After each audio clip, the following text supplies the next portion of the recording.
Assalamualaikum warahmatullahi wabarakatuh. Para pecinta Ikhwan Sampit yang dimuliakan Allah Subhanahu wa Ta'ala, alhamdulillah kita bertemu kembali dalam video kali ini, menceritakan seorang ulama yang masih berada di negeri Banjar, yaitu Datu Taniran. Datu Taniran merupakan salah satu keturunan Syekh Muhammad Arsyad Al-Banjari yang memiliki peran penting dalam dakwah dan pembinaan pengetahuan keislaman masyarakat Banjar di wilayah Kalimantan Selatan, terutama di wilayah Hulu Sungai Selatan dan sekitarnya. Para pecinta Ikhwan Sampit yang dimuliakan Allah, sebelum kita melanjutkan video kali ini, alangkah baiknya sama-sama kita like, share, dan subscribe sehingga membantu berkembangnya channel ini untuk memberikan informasi lainnya. Dan jangan lupa aktifkan tombol lonceng sehingga Anda menjadi orang pertama yang menerima notifikasi dari video terbaru kami. Terima kasih.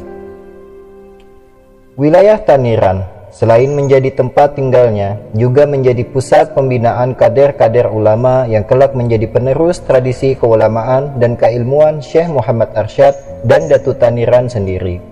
Karena itulah ia diberi gelar Datu Taniran yang dikaitkan dengan daerah Taniran yang menjadi tempat tinggal, tempat pengajian, dan kemudian menjadi tempat di mana beliau dimakamkan.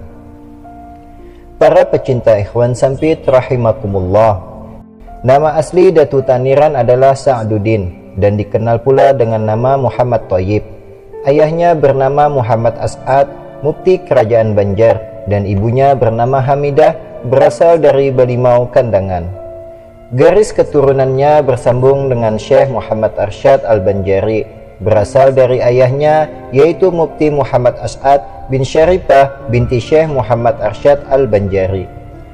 Datu Taniran memiliki 11 saudara, diantaranya adalah Abu Talha yang wafat di Tenggarong, Abu Hamid yang wafat di ujung Pandaran Sampit, Ahmad wafat di Balimau, dan Mufti Muhammad Arsyad wafat di Fagatan, yang semuanya menjadi ulama berpengaruh juga seperti dirinya.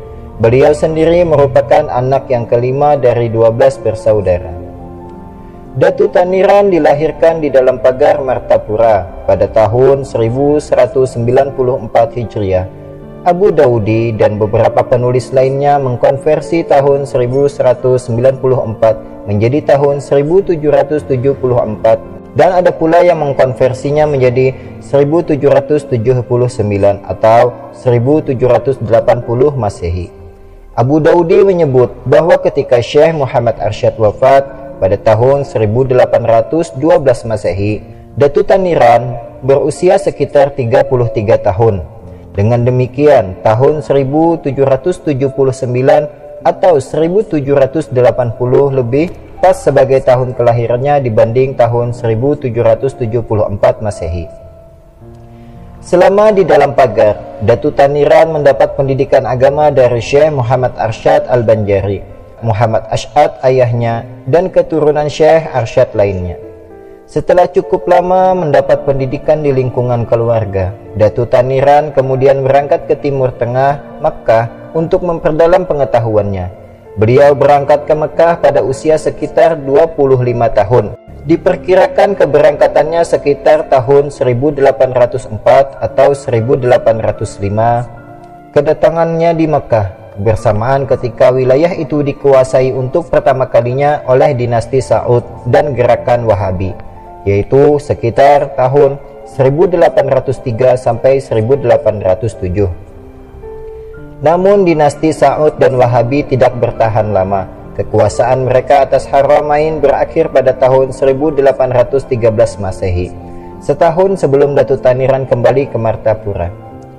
Para pecinta Ikhwan Sampit rahimakumullah, di Mekah beliau menuntut ilmu sekitar 10 tahun dan kembali ke Martapura sekitar tahun 1814 Masehi, 2 tahun setelah Syekh Arsyad Al-Banjari wafat pulang ke rahmatullah.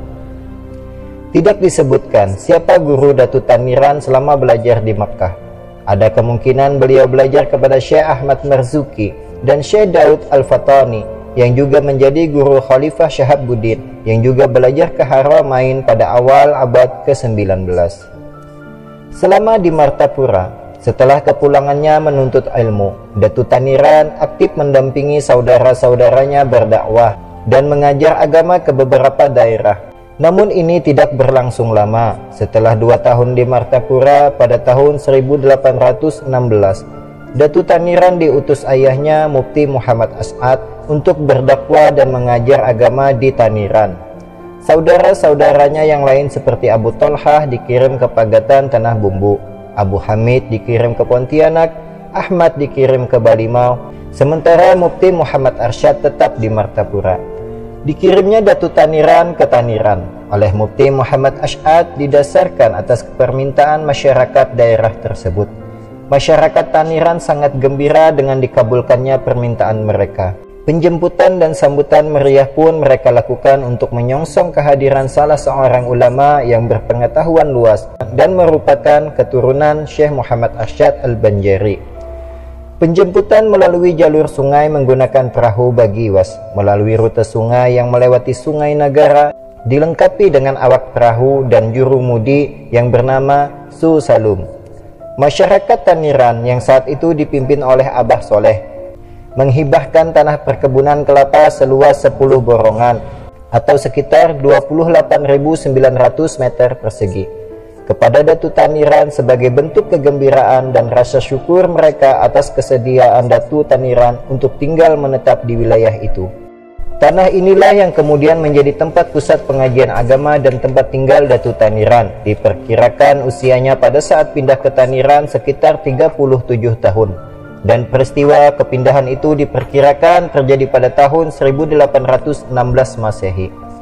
Pusat pengajian agama yang dipimpin oleh Datu Taniran segera menjadi terkenal dan banyak didatangi oleh penuntut ilmu di wilayah Taniran dan juga penuntut ilmu dari daerah negara, Barabai, Amuntai, dan daerah hulu sungai lainnya. Dari sinilah kemudian bermunculan sejumlah ulama yang melanjutkan aktivitas dakwah dan pengajian Datu Taniran, baik di sekitar Taniran maupun di wilayah hulu sungai pada umumnya.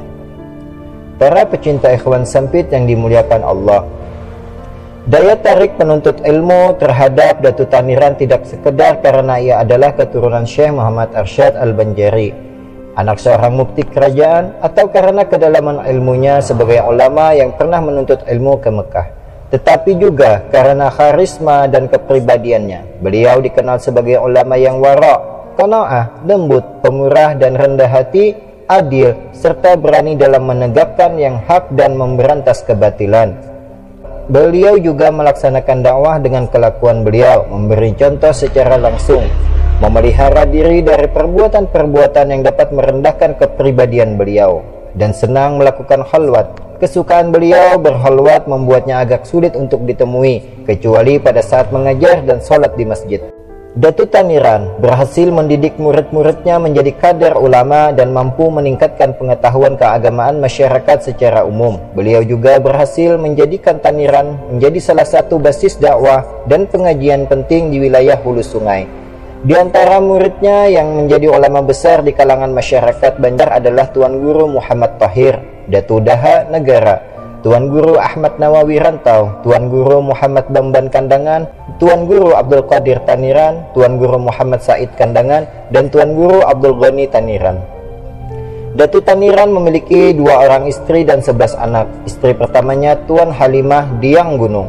Dinikahinya di Amawang. Dari istrinya ini beliau memperoleh 6 orang anak, yaitu Aisyah, Muhammad Nasir, Abdul Ghani, Abdul Jalil, Abdul Qadir, dan Muhammad Said. Anak laki-lakinya dari istri pertama inilah yang banyak menjadi ulama menggantikan beliau. Istri keduanya adalah Tuan Angka yang dinikahinya di Amuntai. Dari istri kedua ini beliau memperoleh 5 orang anak, yaitu Muhammad Tahir, Zainab, Kamaliyah, Abdul Rashid, dan Hasanah. Para pecinta ikhwan sempit yang dimuliakan Allah, setelah wafatnya Mufti Muhammad Arsyad, kakak Datu Taniran, di Pagatan pada hari Sabtu 23 Rabiul Awal 1275 Hijriah atau 31 Oktober 1858 Masehi. Apalagi dengan situasi Kesultanan Banjar di Martalak akibat intervensi Belanda yang berlebihan terhadap urusan internal keluarga kesultanan, membuat beliau lebih banyak berkhalwat dan jarang sekali berkunjung ke Martapura. Belanda sendiri pernah menawarinya untuk menggantikan posisi kakaknya Mufti Muhammad Arsyad sebagai mufti.